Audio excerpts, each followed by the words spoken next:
মুসলিম আজকে বসনিয়ায় মার খায় কারা? মুসলমানেরা। আজকে রাশিয়ায় মুসলমানেরা মার খাচ্ছে, আমেরিকায় মুসলমানেরা মার খাচ্ছে, চীনের মধ্যে মুসলমানেরা মার খাচ্ছে, ইসরায়েলের তো কথা বলাই বাহুল্য।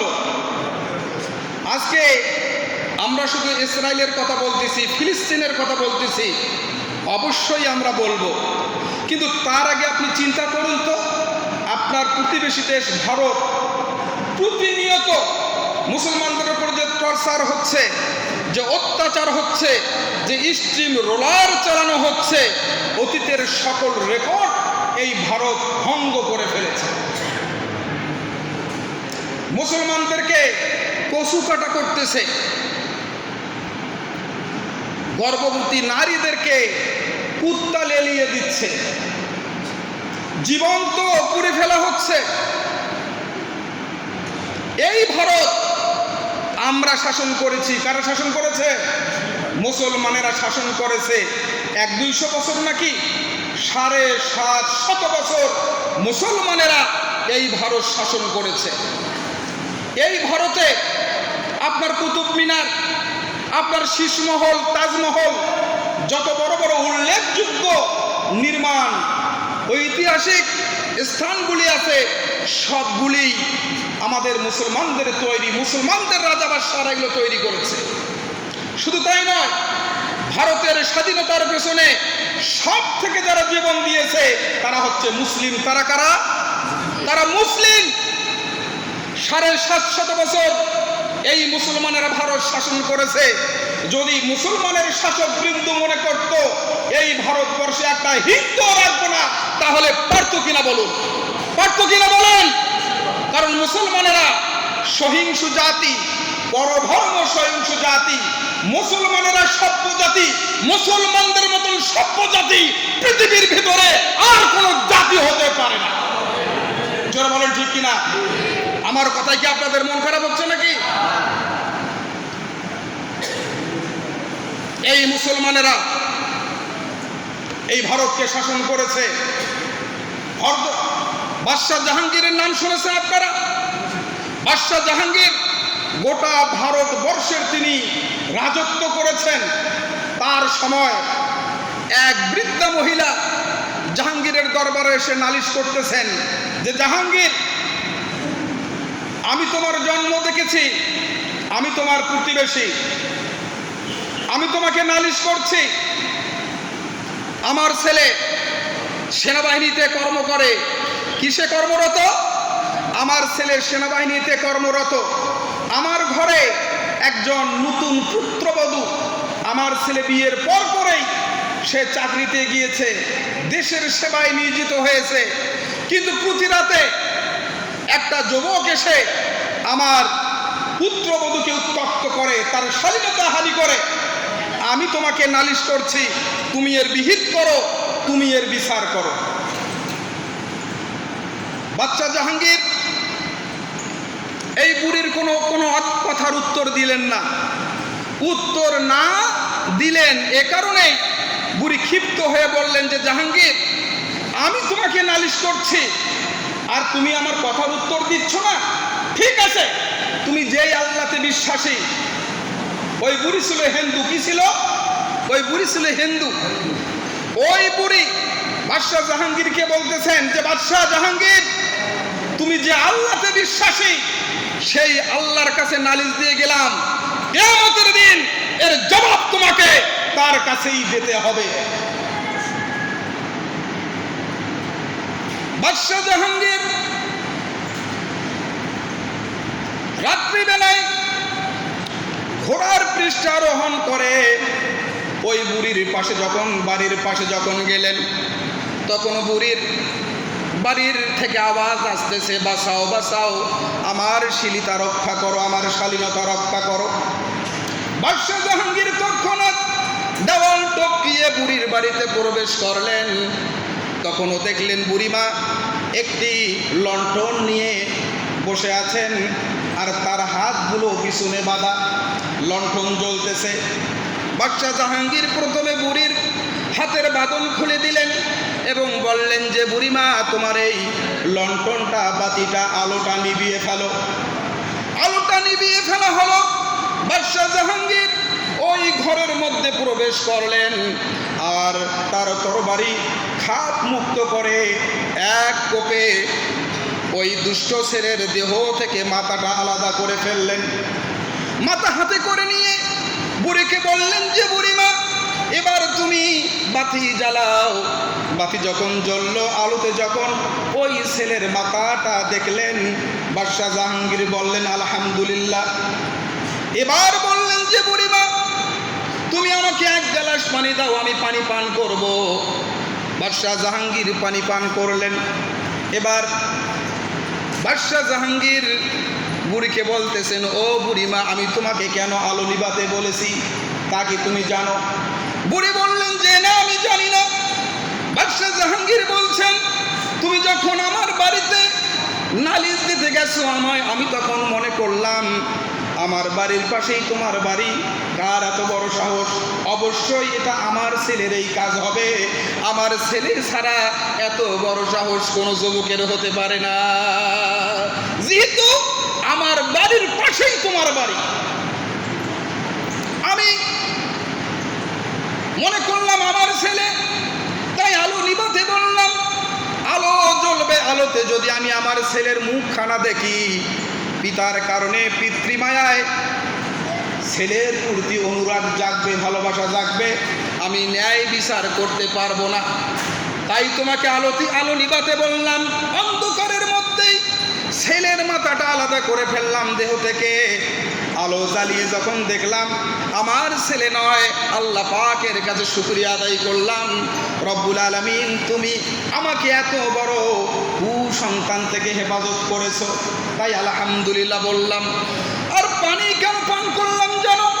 তুমি যখন আমার আল্লাহর কাছে নালিশ দিয়ে এসেছো, আমি তখন এই প্রতিজ্ঞা করেছি যতক্ষণ পর্যন্ত এর হক বিচার, ন্যায় বিচার করতে পারবো না, ততক্ষণ পর্যন্ত আমি বাদশাহ জাহাঙ্গীর পানি পান করব না। এই হচ্ছে মুসলিম শাসকদের শাসনামল।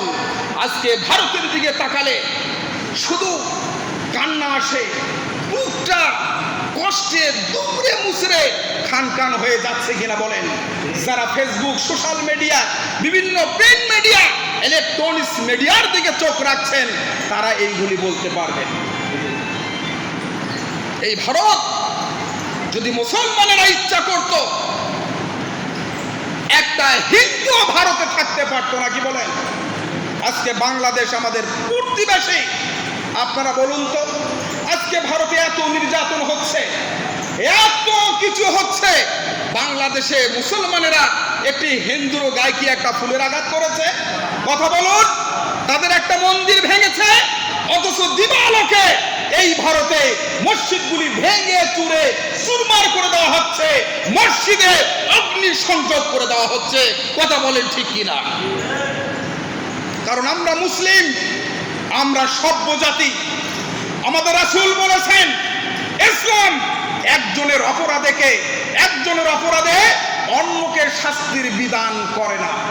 আজকে ভারতের হিন্দুরা যত পারে মূর্তি ভাঙুক, আমাদের মসজিদ ভাঙুক, আমাদের মুসলমান ভাই বোনদেরকে শহীদ করে দেখ, আমরা মুসলমান কখনো এই দেশের একটি হিন্দুর গায়ে ফুলের টোকাও দেব না, তাদের মন্দির আঘাত করব না, তাদের মূর্তি ভাঙবো না।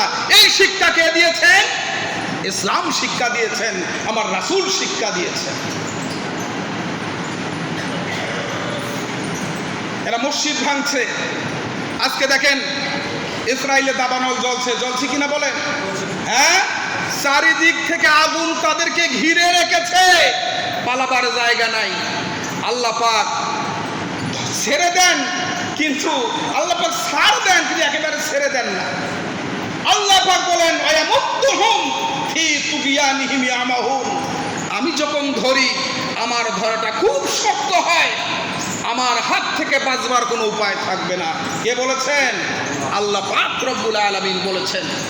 আজকে মসজিদে আকসার মধ্যে তারা আঘাত করেছে। আজকে ফিলিস্তিনের লক্ষ লক্ষ নারী পুরুষ শিশুকে হত্যা করেছে, রক্তের বন্যা বয়ে যাচ্ছে ফিলিস্তিনে। জোরে বলেন ঠিক কিনা? আজকে থার্ড টেম্পল তাদের গির্জা তৈরির জন্য মসজিদ আকসাকে ভেঙে চুরমার করে দেওয়ার জন্য তাদের পূর্ব পরিকল্পনা, এবং সেই পরিকল্পনার দিকেই তারা এগোচ্ছে। আপনারা সকলেই জানেন আব্রাহার বাদশাহ হস্তি বাহিনী নিয়ে এসেছিল কিনা, কাবাঘর ভাঙার জন্য এসেছিল কিনা। আজকে অনেকেই আমাকে প্রশ্ন করে যে হুজুর, আল্লাহ পাকের কি ক্ষমতা নাই ওই কাবাঘরকে রক্ষা করার জন্য যেভাবে আবাবিল পাঠানো হয়েছিল, আল্লাহ কি এখন সেটা পারে না? অবশ্যই পারে, কিন্তু আল্লাহ সেটা করবেন না। কারণ বর্তমান পৃথিবীতে মুসলিম প্রায় 250 কোটির ওপরে। কত কোটির ওপরে? 180 কোটির ওপরে মুসলমান এই পৃথিবীতে এখন। আর কাবাঘর যখন ধ্বংস করার জন্য আব্রাহাম এসেছিল, বাদশা আব্রাহা যখন এসেছিল, তখন এই পৃথিবীতে আল্লাহর নাম নেওয়ার মতন একটি লোক অবশিষ্ট ছিল না। আব্রাহার বাদশা এসে তার লোকজন মক্কার মানুষদের উট ভেড়া দুম্বা এগুলো জব্দ করে নিয়ে গেল, ধরে নিয়ে গেল, জবাই করে খাচ্ছে। নবীজির দাদা আব্দুল মুত্তালিব বাদশার কাছে চলে গেলেন। ইনি ছিলেন অত্যন্ত প্রভাবশালী একজন নেতা, মক্কার সবাই তাকে মানত, তার কথায় মানুষ উঠা বসা করত। যখন আব্রাহার দরবারে গেলেন, আব্রাহার বাদশা থেকে অতি সুসম্মানে চেয়ার দিলেন, সম্মান করলেন। এরপরে বললেন, আপনি কেন এসেছেন? তিনি বললেন, আমি জানতে পেরেছি আপনার লোকেরা, আপনার সৈন্যরা আমার লোকজনের উট গরু দুম্বা ভেড়া যা আছে সবগুলো ধরে নিয়ে এসেছে, আমি এসেছি সেগুলো সারিয়ে নেওয়ার জন্য।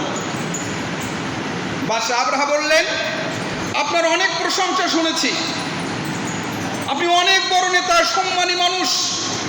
আমি তো মনে করেছিলাম যে আপনি আমার কাছে বলবেন যে দয়া করে আমি যেন কাবাঘরটা না ভাঙি, এই আবেদন করবেন, কিন্তু তা না করে আপনি সামান্য উট ভেড়া কারকে নিয়ে এসেছে সেগুলো রক্ষার জন্য এসেছেন। এ কেমন কথা?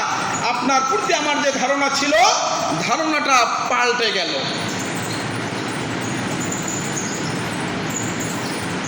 আব্দুল মুত্তালিব বললেন, আপনি যে উট ভেড়া গরু ছাগলগুলো ধরে নিয়ে এসেছেন এগুলোর মালিক আমরা, আর আপনি যে কাবাঘর দখল করার জন্য এসেছেন, ভেঙ্গে চুরমার করে দেওয়ার জন্য এসেছেন, এই কাবাঘরের মালিক আমরা না, এই কাবাঘরের মালিক একজন আসেন, তিনি হচ্ছেন আল্লাহ। সুতরাং তার ঘর তিনি রক্ষা করবেন। আমাদের উট ভেড়া বাছুরগুলো যে নিয়ে এসেছেন এগুলো আমাদেরকে ফিরিয়ে দেন।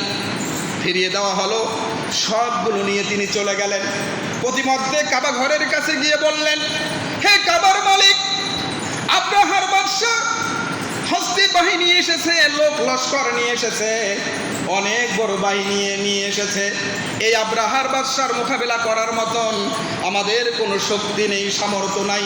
হে কাবার মালিক, তোমার কাছে এই ঘরকে সুপর্দ করে দিলাম, আমার বিশ্বাস তোমার ঘর তুমি রক্ষা করবে। রক্ষা হয়েছে কিনা বলেন? রক্ষা হয়েছে না? আজকে 180 কোটির উপরে মুসলমান। আল্লাহ পাক চাইলে আবাবিল পাঠাতে পারেন, তাহলে আপনাদের ইমানি জজবা কোথায়? আপনাদের ইমানি জজবা কোথায়? খালি নামাজে দোয়া করবেন, হুজুর দোয়া করেন, দোয়া করেন, দোয়া করে সব সমস্যার সমাধান হবে না। দোয়া করেই সব কিছু মিটিয়ে ফেলা যাবে না।